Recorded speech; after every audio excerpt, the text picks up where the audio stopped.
Mormon Meme Review. Hey everyone, and welcome to Mormon Meme Review. We are live for the first time ever with Mormon Meme Review, and so I have you all in the comments here to help me laugh at some memes. This is your roundup of the images and the memes that have been circulating in the zeitgeist of Mormonism over the past, well, however long it's been since I last did one of these. Welcome everyone. It's nice to be back live. I haven't been live since General Conference. I've been taking some time off. But please get involved. Please chat with me. Let's make this a bit of a community space, somewhere where we can all chat and have a good laugh as we look at some fun Mormon memes. Echoes from the Tabernacle. Hello, hello, hello. Tim's in the chat, as is Emperor Palpatine. Always nice to see you. It's a little bit later tonight. Let me make this myself a little bit bigger. There you go. It's a little bit later tonight than we would normally go live, and that'll be the case throughout this month. We're going to go live a little bit later on Sundays because there's a lot of family commitments this time of year, and so I will often be traveling back from things in time to then speak with you all. So it is currently, what is the time? It is currently 11 o'clock at night here, so help me stay awake. How about that? Okay, so I've split the memes up into a few categories, and to be honest with you, I think we have to start with the tapirs. This has been all over the place recently, all about tapirs and whether they are horses or not. Scripture Plus has revived Dan Peterson's argument about loan shifting, and Jasmine from Scripture Plus has now doubled down. I've seen a recent video, I haven't had a chance to put it in the presentation, but she has doubled down, saying, oh, you wouldn't say the King James Version of the Bible's not true just because candlesticks are anachronistic. Yeah, but the difference is we know that the King James Version of the Bible was translated about 400 years ago. And so, yes, the language of that time was very obviously included. And she tries to say that Joseph Smith was influenced by the things of his time, but the problem is that then confronts the tight versus loose translation issue which we face, which is that the words appeared on the stone to Joseph, and Joseph read them, and he wasn't allowed to carry on until they were perfect. So this is God's doing, not Joseph's. He's not just like, oh well, horses, that's fine, you know, that wouldn't have been the case. So let's see what she had to say, though, shall we? This is a horse. Doesn't look like a horse, doesn't function like a horse, not really genetically related to horses. But the word hippo literally means horse. Because when ancient Greeks encountered this exotic animal, they didn't know what to call it, so they called it a hippopotamus, which translates to river horse. It's got 4 legs, it's big, lives in a river horse. When indigenous American populations encountered the Spanish for the first time riding on these large 4-legged creatures, their records referred to them as deer because they didn't have another word for it. And yes, they sometimes even referred to the Spanish horses as tapirs. This is called a loan shift in anthropology, when a population applies a familiar word in their language to an unfamiliar animal or concept. It's not mental gymnastics. This is a well-known and documented phenomenon when populations migrate and come in contact with each other. So when the Book of Mormon talks about horses, even though many scholars believe that horses did not exist in the Americas at this time, one reasonable possibility among several is that when the Nephites from the Old World encountered an unfamiliar species in the New World, such as a deer or yes, even a tapir, they could have applied their familiar word horse to the unfamiliar animal they encountered. But if you're curious about what the archaeology actually says about horses in ancient America, or you're wondering about how chariots in the Book of Mormon work with all of this, I would recommend reading this article in the Scripture Plus app in Alma chapter 18, verse 9. So the problem here is that, okay, fine, we'll go with the loan shift argument. I can take that. Nephites arrive in the Americas and they see these small 4-legged creatures, or fairly large 4-legged. The bear's tapir is not insignificant in size, like a small pony. And they look at it and they go, oh, okay, fine. Yeah, I don't have a word for that, so I'm going to call it a horse. Cool, fine. But don't describe that thing as pulling chariots or being ridden by anyone. Now, there's implications that it's ridden. It never explicitly says that horses were ridden in the Book of Mormon, but there are implications that they were used in the manner that horses were actually used in what we would understand horses to be. So it's just nonsense. It's just silly, really, and it smacks of clutching at straws, which is a shame because I'm sure Jasmine's a lovely lady, but she seems very determined to kind of double down on this. And it's inspired some great artwork. But before we go to that, I just want to say that Echoes from the Tabernacle has absolutely got the right idea. Send super chats for Jammy Dodgers. This is true. If you're new to the channel or if you haven't been around for a while, you may not know about my love of Jammy Dodgers, the British shortbread snack with jam in the middle, or what you might call jelly. I don't know. But they're delicious. They're excellent, and I can almost guarantee that a certain percentage of any money that is sent to me for the upkeep of this channel will go to the purchasing of Jammy Dodgers to see me through nights such as this. So thank you very much, Echoes from the Tabernacle. You've got it right. And if you can't send me any money for Jammy Dodgers, just hit the like button instead and subscribe. If you're not subscribed already, this quality content, me late at night rambling, why would you not want that? Anyway, moving on. Okay, so fine, Jasmine, thank you. This is a horse. I don't want to hear you. This is a horse. Doesn't look like a horse. Doesn't function like a horse. Thank you. Right, so it's inspired some great artwork, such as this. This is a new one, because now, apparently, when Lamoni had heard this, he caused that his servants should make ready his horses and his chariots. And, yeah, there we are. There we are, some hippos pulling chariots. That's excellent. I like that. Chris Murphy's upset because he feels like I'm betraying the Doritos. Doritos also have a special place in my heart, but I feel like I can't eat them anymore ever since John exposed me. They're gonna have to stay on the down low for a little while. Dawn Smith, are you from the UK? We understand how you feel about Jammy Dodgers, but give us your opinion on Freddos. The only opinion anyone needs to have about Freddos is that they've got smaller and yet more expensive, and that is a crime. Shrinkflation has happened to the Freddo at an almost unprecedented rate of any other product, and I will stand by that because we love our Freddos over here. I'm struggling. I'm using my iPad for the first time as like a second screen. Let me know what you think. Okay. Here we are, another explainer of because Dan Peterson. The reason the tapir behind me is called Daniel is Dan Peterson was the originator of this theory that the lone shift is why there are horses in the Book of Mormon that shouldn't be there, and so with this lone shift, we must, we must find an animal that could reasonably be called a horse. They could have gone for deer, if we're talking about magical, fantastical things, a certain variety of deer, the reindeer, is known to pull Santa's sleigh. Those things can pull chariots all day long, I'm sure, but instead, this is the thing I don't understand about this apologetic, is they didn't punt for like a reasonable animal that could have done it.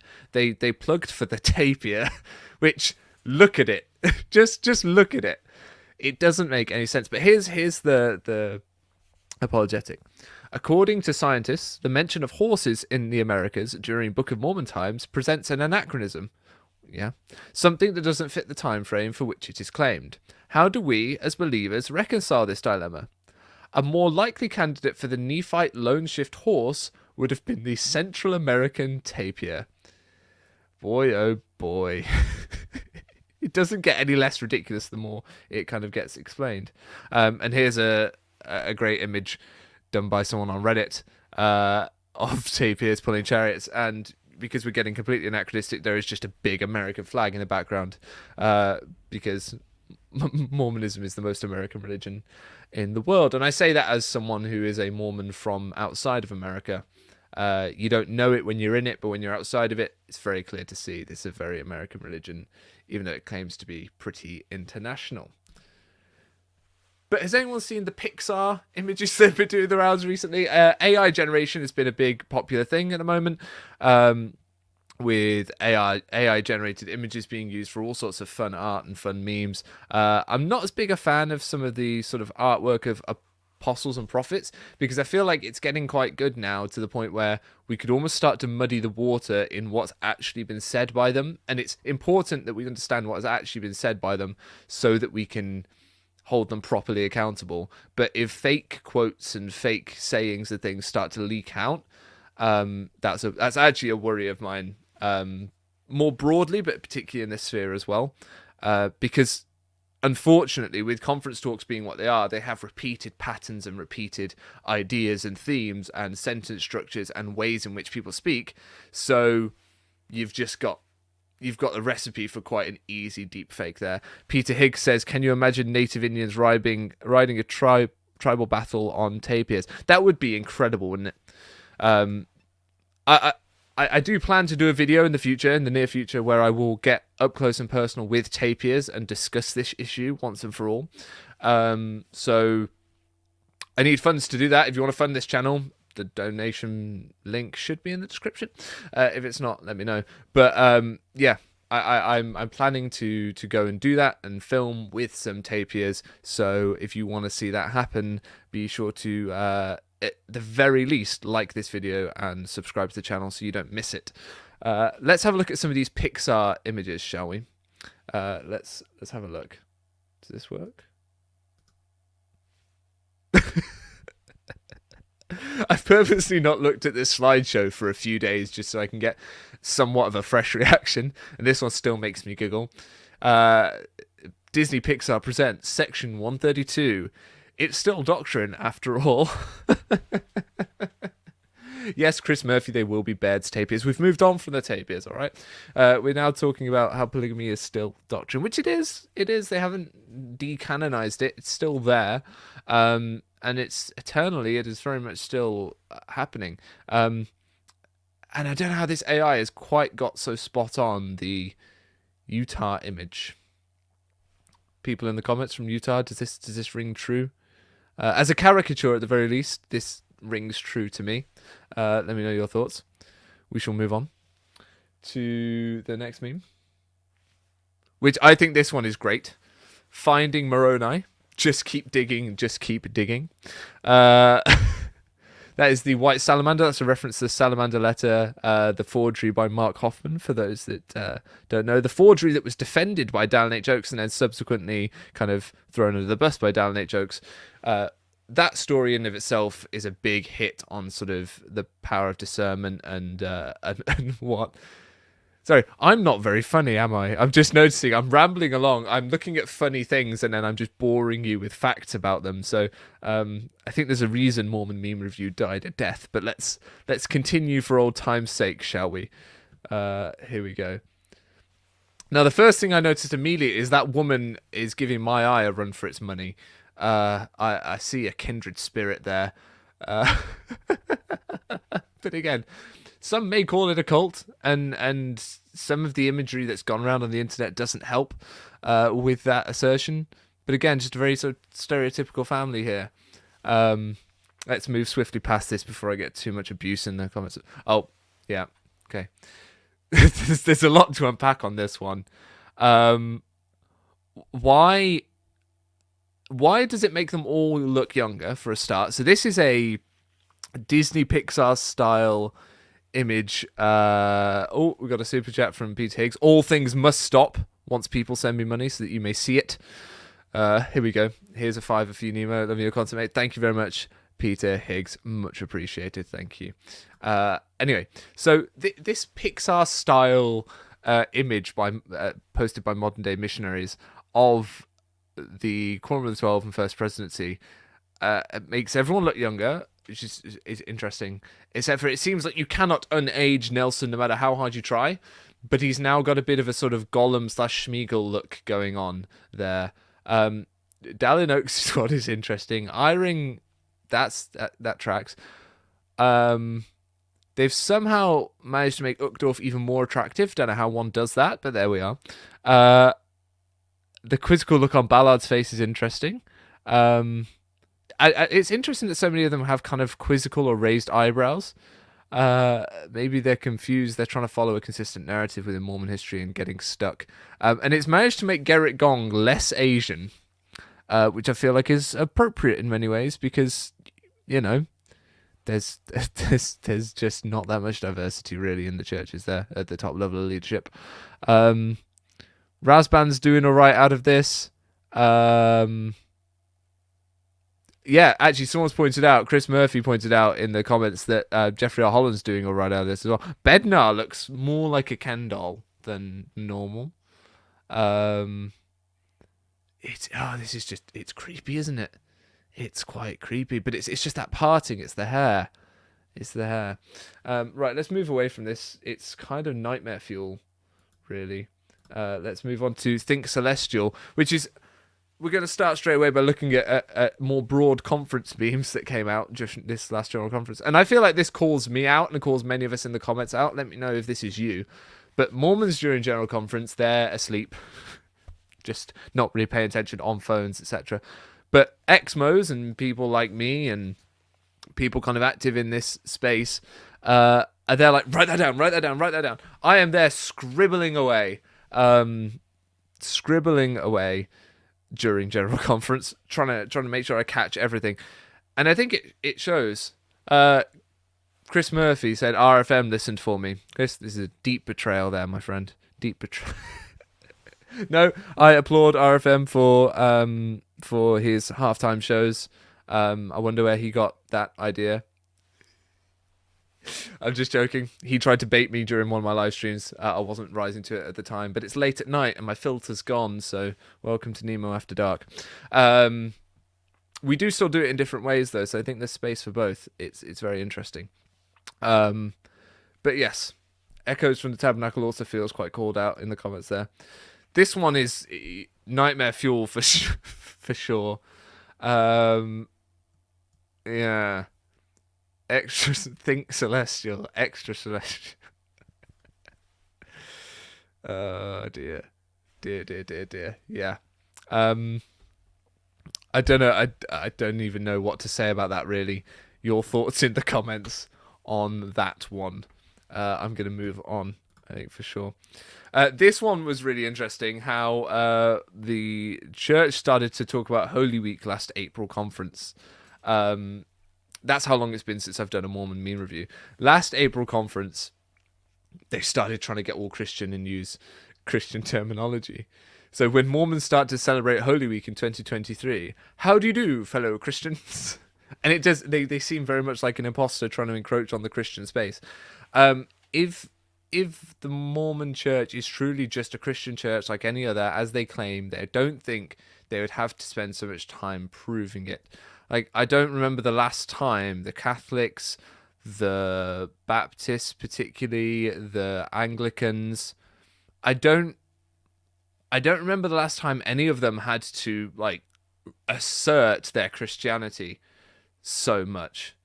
And it's because they kind of are a lot about Jesus. I think the point that the Mormon church has to overcome is the whole prophet thing and not worshiping the prophet, etc., which they don't have the same problem in Catholicism, because I think everyone understands the position of the Pope, whereas people maybe don't understand the position of the prophet.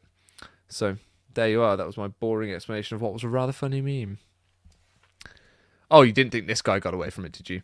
I don't have many memes about this, and the great thing about Mormon Meme Review is that many of you then send me your memes in the days and weeks ahead that you think are funny, that you think are great. And I always appreciate that, so I'm looking forward to seeing these. Shows up in Deseret Bookstore, 100 plus images for sale of Christ, 2 for Joseph Smith. Oh, okay. That's very interesting. Is Joseph Smith being thrown under the bus?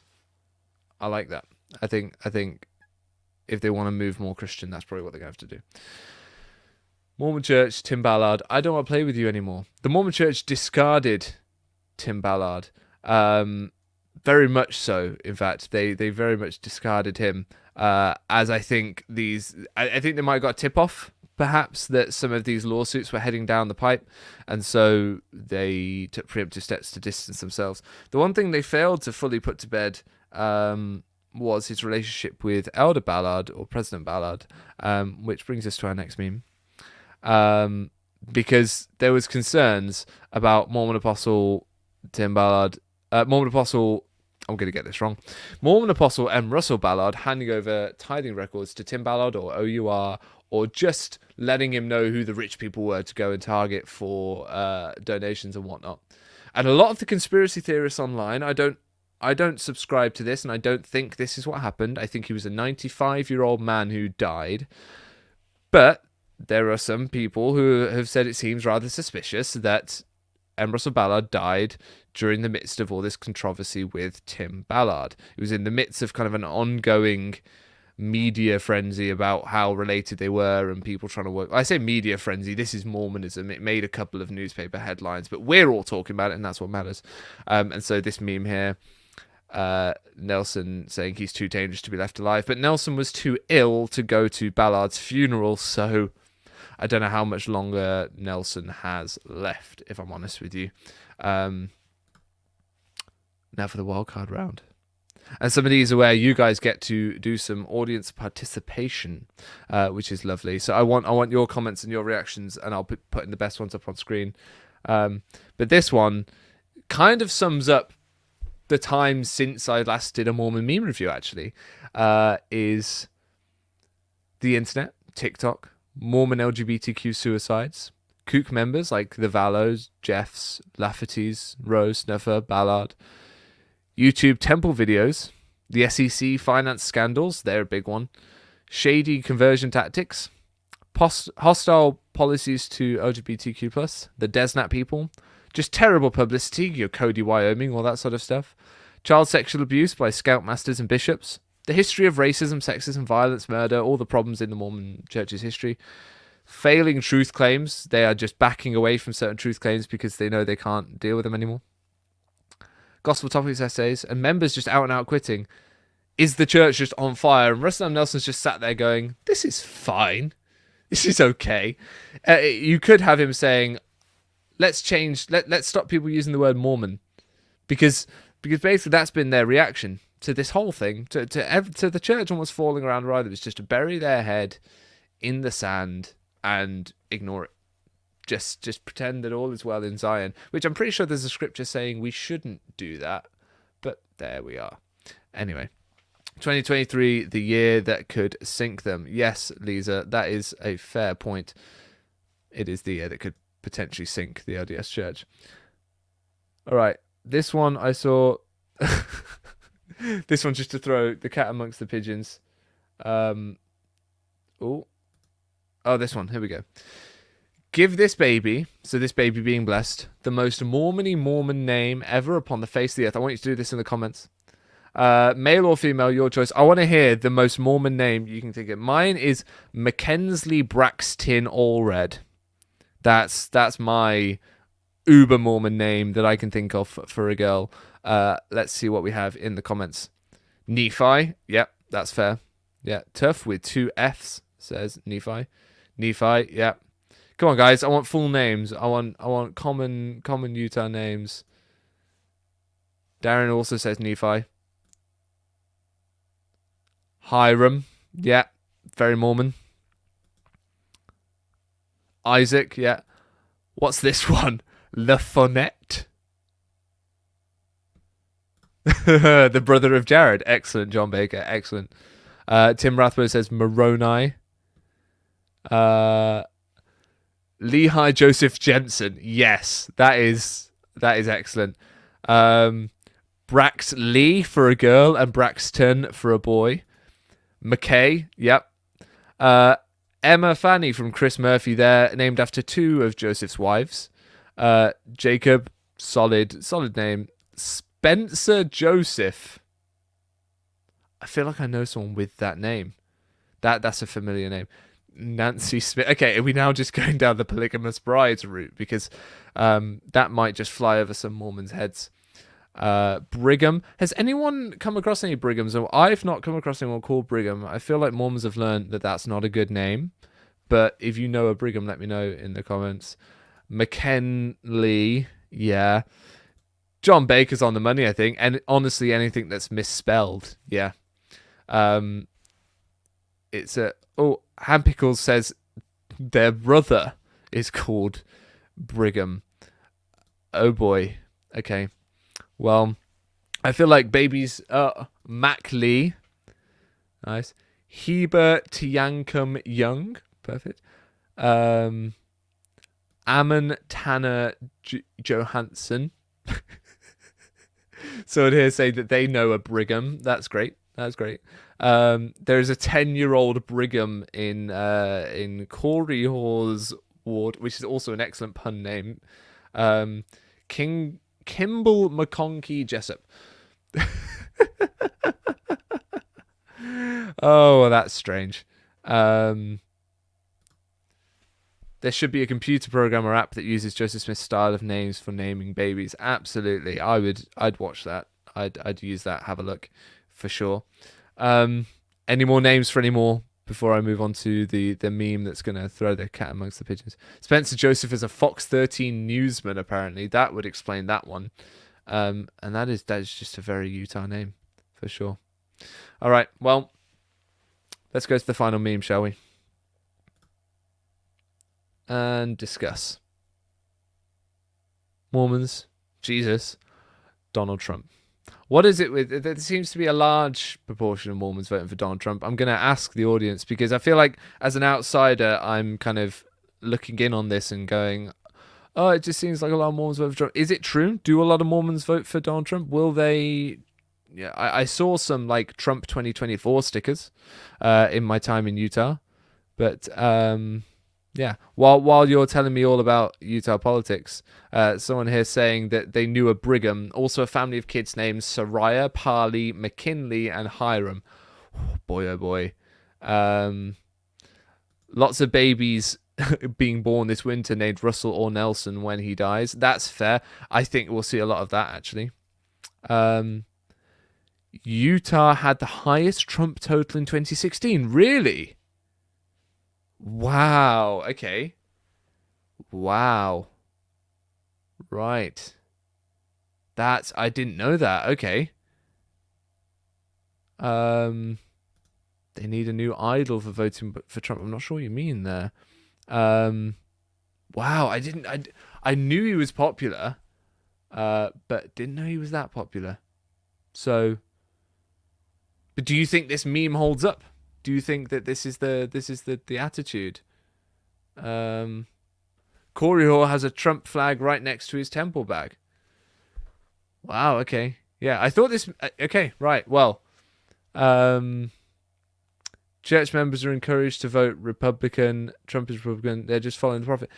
So interestingly, this June or July, the presidency of the church. I'm going to put myself. I don't want to look at that anymore. The first presidency put out their standard letter telling people to vote and get publicly involved. But this time, I'm pretty sure they included something about don't just vote along party lines, like study the candidates out or whatever. Do you think the leadership want members to vote for Trump, or do you think they don't? What are your thoughts on that? Do you think there's anything going on? I'm way out of my depth here. I'm not going to make any judgments or assertions or anything like that. Just wanting to know what the score is on that.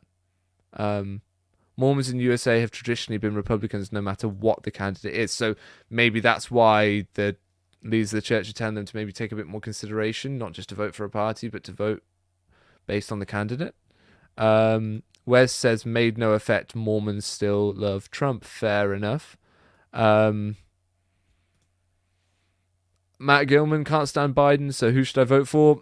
I know you have kind of a two-party system there, so it's tricky, really. I guess if you don't like either of the candidates, which is sad that you're in a position where you're kind of voting for the person that you least dislike. That's not a good state for your politics to be in, surely, where you're like, well, this guy seems the least worst, so I'll vote for him, I guess. Romney isn't in the running, Trump will do. Fair enough. Right. Well, on that note, way out of my depth, and time for me to go to bed. Thank you very much, everyone, for joining me for an episode of Mormon Meme Review. Thank you for joining in live. If you liked this, make sure to let me know you liked it by hitting the like button. It could become a regular thing if it's done well, if it's popular, if people like it. If it's a complete flop, please let me know in the comments because I appreciate your feedback. And I'll see you next time. We've got a series of live streams coming up this week. We've got a very exciting one coming on the 10th of December. Mark that date in your calendars. I'm not going to tell you what it is just yet, but it's going to be a good one. It's going to be a good live stream with some guests, some exciting guests, some panels, discussions, and some fun, some laughters. And I would be amiss if I didn't encourage you all to go and buy my candle. It's coming up to Christmas. It makes a great Christmas present. It smells amazing. And I had a hand in, well, I basically helped design the scent. So very excited about that. You all enjoy. Support me however you can. It doesn't have to cost any money. It just takes the click of a button. Take care, everyone. Have a wonderful night. And I will see you all next week. Off to bed. Bye now.